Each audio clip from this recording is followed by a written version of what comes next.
Hey there, I'm Jack Thompson. I'm a 30-year-old guy living in a small apartment in New York City.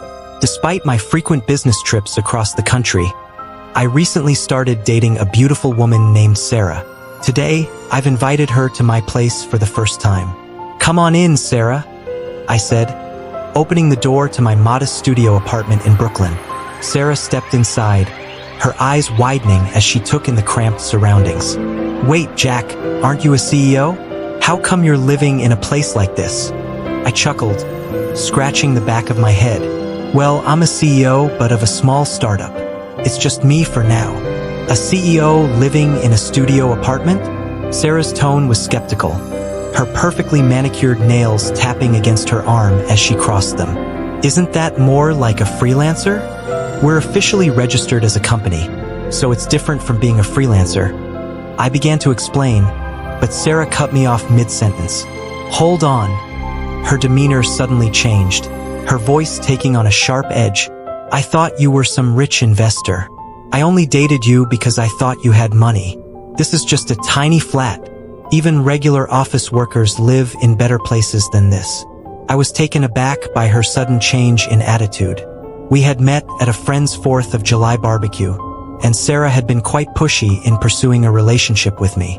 Given my busy schedule traveling across the country, I had been hesitant about dating, but her enthusiasm had won me over. So, you were only interested in me for my supposed wealth? I asked, my voice quiet.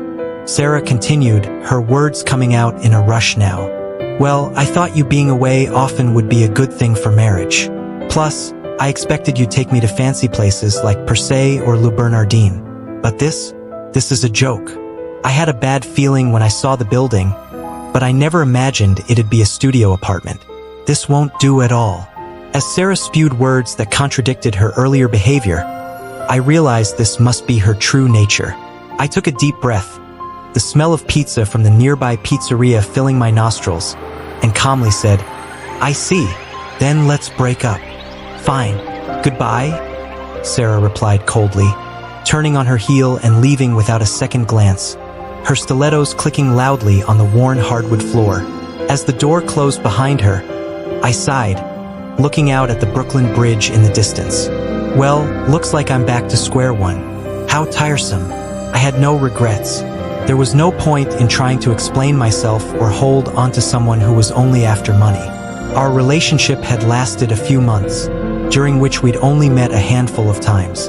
I had taken her to some nice places around Manhattan, but it was surprising how long it had lasted, all things considered. While I was a bit shocked to learn that money was her only motivation, I didn't dwell on it. Instead, I threw myself back into my work, determined to focus on my goals of bringing the best of American produce to the world. 2 months after my breakup with Sarah, I found myself in a trendy restaurant in Soho, meeting with a potential client. The smell of freshly brewed coffee and artisanal bread filled the air. Mr. Thompson, over here! A voice called out over the buzz of the lunchtime crowd. I was meeting with David Anderson, the owner of Anderson Vineyards, one of my main clients. Anderson Vineyards was a successful winery with locations in both Napa Valley and the Finger Lakes region. I hope I haven't kept you waiting, Mr. Anderson, I said as I approached the table, navigating through the closely packed tables. Not at all, you're right on time, David replied with a warm smile, his face tanned from working in the vineyards. Please have a seat. I ran a small business that sourced artisanal foods and wines from local producers and supplied them to restaurants and specialty stores across America. It was a one-man operation, but I was passionate about supporting local businesses and sharing their products with a wider audience. Jack, I'd like you to meet someone, David said, gesturing to the young woman beside him. She had chestnut hair and bright green eyes that reminded me of the rolling hills of wine country. This is my daughter, Emily. Emily, this is Jack Thompson, the young man who supplies our wines to many restaurants in New York City. Emily extended her hand with a smile. It's a pleasure to meet you, Mr. Thompson. I've heard a lot about your work. The pleasure is mine, Emily, I replied, shaking her hand. And please call me Jack. As we sat down to eat, I learned that Emily worked as a sommelier at her father's winery. She was 3 years younger than me, but carried herself with a grace and maturity beyond her years. Throughout the meal, I couldn't help but notice how refined she was, from her table manners to her insightful comments about the American wine industry. "You know, Jack," David said with a mischievous glint in his eye, "Emily here is single, and you two seem to be getting along quite well." "Dad," Emily exclaimed, her cheeks flushing slightly, matching the color of the rose in her glass. I felt my own face grow warm, and it wasn't from the New York summer heat. "Mr. Anderson, I." David laughed heartily, the sound reminiscent of a jolly Santa Claus. "Oh, come now, you two. No need to be so formal. Why don't you both forget about work for today and just enjoy the meal? Try the farm-to-table burger. It's excellent." As we continued our conversation, I found myself increasingly drawn to Emily. Her passion for American wine and her family's business was evident, and I admired her dedication. By the end of the meal, I knew I wanted to see her again. "Emily," I said as we were preparing to leave, the bustling streets of New York visible through the restaurant's large windows. "Would you like to go out for coffee sometime? Maybe at that little cafe in the West Village?" Her face lit up with a smile. "I'd love to, Jack." And so began our courtship. After 3 dates, including a picnic in Central Park and a walk along the High Line, Emily and I officially became a couple. I never imagined I'd find someone so wonderful, especially so soon after my previous relationship. I owed David Anderson a debt of gratitude for introducing us. As our relationship flourished, I found myself more motivated than ever in my work. Emily's support and encouragement pushed me to expand my business and pursue my dreams of revitalizing local food and wine industries across America. One day, I had an appointment with a potential new client, Heartland Grocers, a supermarket chain primarily operating in the Midwest. I was meeting with their second-generation CEO, Ryan Harper, in their head office in Chicago. "It's a pleasure to meet you, Mr. Harper," I began, extending my hand across his expansive mahogany desk. "I'm Jack Thompson from Local Flavors." Ryan barely glanced at my outstretched hand, his attention focused on his smartphone. Yeah, let's get this over with. I've got a Bears game to catch." I started to explain our product line, showcasing some of the finest artisanal products from across America, but Ryan cut me off after barely a minute. "That's enough. I've seen all I need to see." Confused, I tried to continue. "But sir, I've only just begun my presentation. We have some excellent locally sourced products that I think would really appeal to your customers." "Look," Ryan interrupted, finally putting down his phone and fixing me with a bored stare. "I don't care about your explanation. I only wanted to see what kind of schmuck runs a one-man show like yours. We don't need your products. We only stock items from major suppliers." I was taken aback by his rudeness, so unlike the Midwestern hospitality I usually encountered in my travels across the country. "But sir, our products are made with care by local producers. They have a unique flavor and story. Take our Vermont maple syrup, for instance." Ryan laughed mockingly, the sound echoing off the walls of his opulent office. "Story? Flavor? Who cares about that? We're running a business here, not a charity. Maybe if you ever become a real company, we might consider your products. But for now, don't waste my time. I've got real businessmen to meet." With that, I was unceremoniously shown out of his office by his assistant. I stood outside the towering office building, stunned by the encounter. It wasn't unusual to be rejected, but I had never been treated with such disrespect before. The bustling streets of downtown Chicago continued around me, oblivious to my disappointment. Despite the setback, I reminded myself of my goals. I was in this business to support local producers and share their amazing products with the world. A little rudeness wasn't going to stop me. With renewed determination, I hailed a taxi and set off to my next appointment in Wicker Park, ready to continue my mission of bringing the taste of America to more people. "I'm sorry I'm late," I called out as I hurried towards Emily, lugging my suitcase behind me. I had just returned from a business trip to a rural area in Iowa and had come straight to our date at Battery Park. Emily smiled warmly, the Statue of Liberty providing a stunning backdrop. "Don't worry about it. I know how unpredictable regional flights can be. Are you hungry? Let's go eat. I know a great place that serves amazing New England clam chowder. As we walked to the restaurant, I couldn't help but notice that Emily seemed a bit distracted. Over dinner, I recounted my experiences from the trip, including a visit to a family-owned corn farm, but Emily's responses were somewhat subdued. Is everything all right? I asked, concerned. You seem a bit off today. Not even the view of Lady Liberty is cheering you up. Emily's eyes welled up with tears, reflecting the twinkling lights of the city. I'm sorry, Jack. It's not you, it's me. I've been feeling inadequate lately. Surprised by her sudden emotional outburst, I gently handed her a napkin. Why don't we go for a walk along the Hudson? It might be better to talk about this in private. Once we were away from the bustle of the restaurant, walking along the moonlit river, Emily opened up. Jack, I don't think I'm good enough for you. You're always working towards your dreams, expanding your business, making a real difference in the lives of American farmers and producers. And me? I'm just following the path that was laid out for me in my family's winery. I don't even know what I really want to do with my life. I feel like I'm holding you back. I listened carefully to her concerns, the gentle lapping of the Hudson providing a soothing backdrop. Emily, do you remember why I started this business? She shook her head, wiping away a tear. Next week, during your day off, would you like to come with me somewhere? It's a bit of a drive, but I think it'll be worth it. Emily looked up, curiosity replacing some of the sadness in her eyes. Where? I smiled, pointing towards the north. You'll see.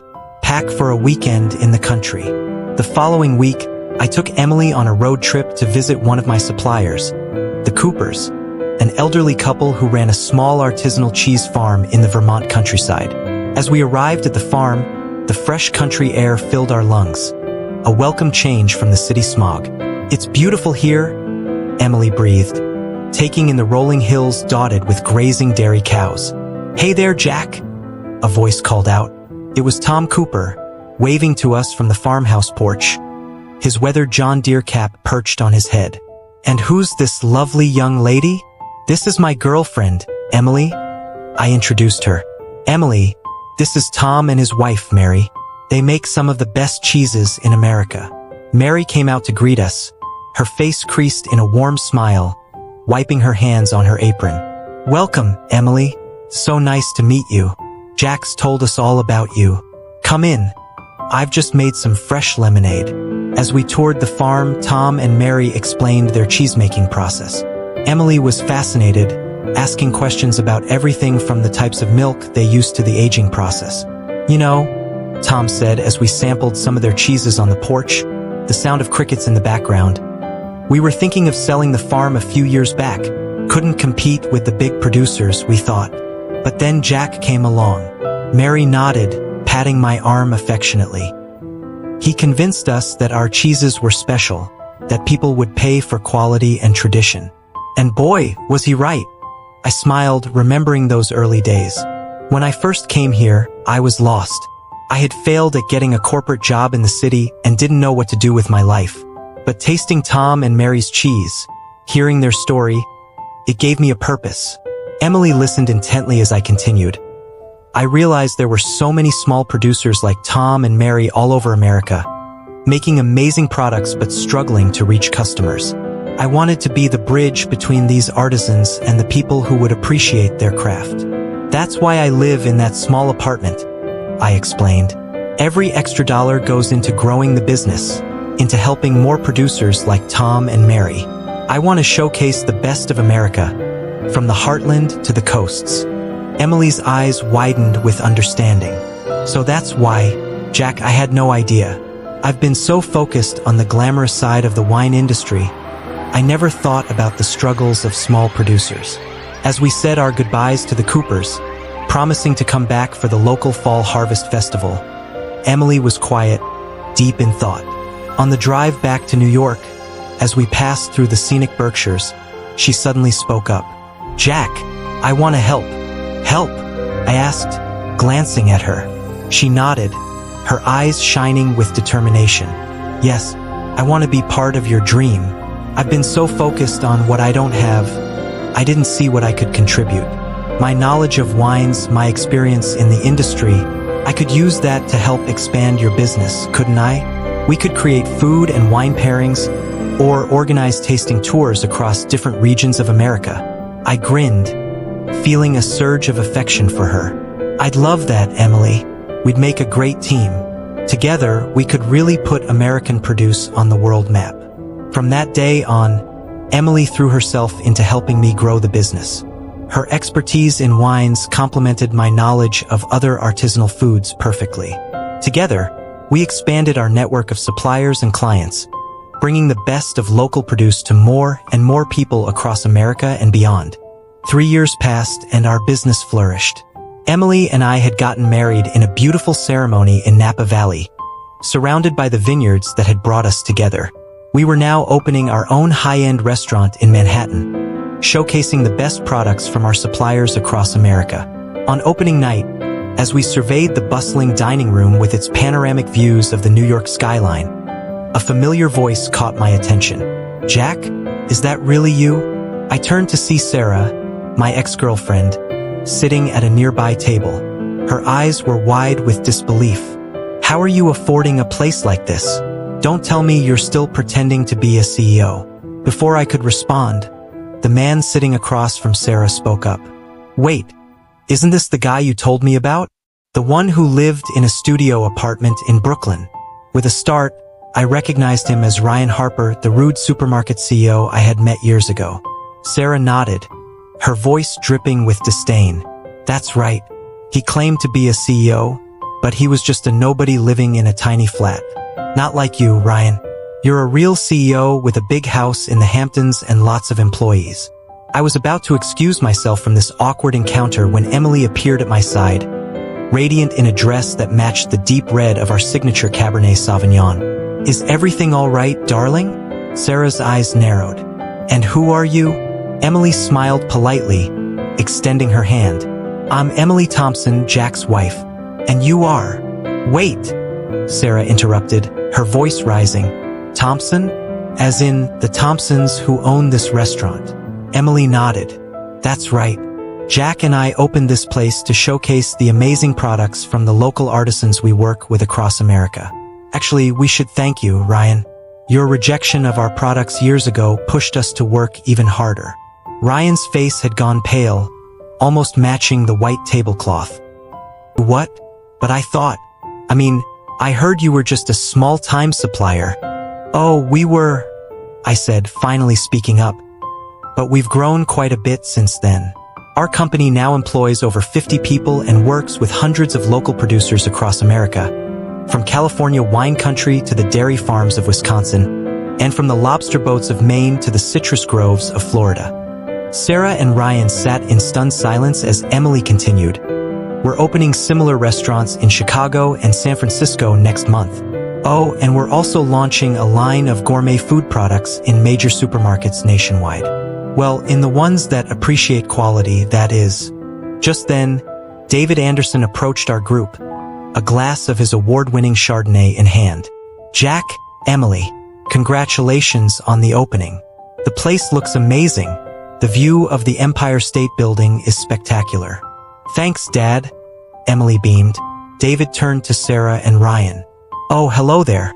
I'm David Anderson, Emily's father. I don't believe we've met." Ryan's eyes widened in recognition. "Anderson? As in Anderson Vineyards?" David nodded. "That's right. Jack and Emily have done wonders for our business. Thanks to their distribution network, our wines are now enjoyed all over the country, and we're even exporting to Europe and Asia." As David continued to chat, I noticed Sarah and Ryan exchange uncomfortable glances. Finally, Sarah stood up abruptly, almost knocking over her glass of champagne. "We should go, Ryan. I suddenly don't feel well." As they hurried out of the restaurant, nearly bumping into a waiter carrying a tray of freshly shucked Chesapeake Bay oysters, Emily turned to me with a mischievous smile. "Well, that was interesting," I chuckled, pulling her close. "Indeed it was. But you know what? I'm grateful for both of them." Emily raised an eyebrow. "Oh? How so?" "Well," I explained, If Sarah hadn't broken up with me, I might never have met you. And if Ryan hadn't rejected our products, we might not have worked so hard to prove ourselves." Emily laughed, her eyes twinkling like the city lights outside. "I suppose you're right. Everything happens for a reason, doesn't it?" As we looked out over our bustling restaurant, filled with people enjoying the fruits of our labor and the passion of local producers, I felt a sense of contentment wash over me. "It certainly does," I agreed, giving Emily a kiss. "And I wouldn't change a thing." A year later, Emily and I found ourselves back at the Cooper's farm in Vermont. But this time, we weren't alone. In Emily's arms was our newborn daughter, Olivia. "Oh, she's just precious," Mary cooed, gently rocking Olivia. "She's got your eyes, Emily," and Jack's smile. Tom, his eyes misty, looked on proudly. "You know, when Jack first came here all those years ago, I never imagined it would lead to all this. It's like you've become family." I smiled, remembering that first visit. "You and Mary gave me more than just great cheese that day. You gave me a purpose." Emily nodded, taking my hand. "And that purpose brought us together. And now it's brought Olivia into the world." As we sat on the porch, watching the sun set over the green mountains, the air filled with the scent of wildflowers and the sound of distant cowbells, I couldn't help but reflect on our journey. From a small apartment in Brooklyn to a thriving business that supported hundreds of American producers. From a chance meeting in a restaurant to a loving family. It hadn't always been easy, but every challenge had been worth it. "You know," I said, turning to Emily, "I was thinking, maybe we could start a program to help young entrepreneurs connect with local producers. Share what we've learned. Help more people appreciate the amazing food and wine America has to offer." Emily's face lit up. "That's a wonderful idea. We could call it Taste of America and run workshops right here on the farm." Tom and Mary exchanged excited glances. "We'd be happy to host," Tom said. "Plenty of room here for people to learn and grow." As Olivia gurgled happily in Mary's arms, I felt a wave of excitement for the future. We had built something special, something that not only supported local producers but also brought people together. "To the future," I said, raising my glass of Cooper's Special Reserve cheddar-washed whiskey. "To family," Emily added. "To good food and even better friends," Mary chimed in. "To America," Tom finished. As we clinked our glasses, the sun dipping below the horizon and painting the sky in hues of orange and pink, I knew that this was just the beginning. There were more stories to be told, more flavors to be discovered, and more connections to be made across this great land of ours. And I couldn't wait to see what the future would bring.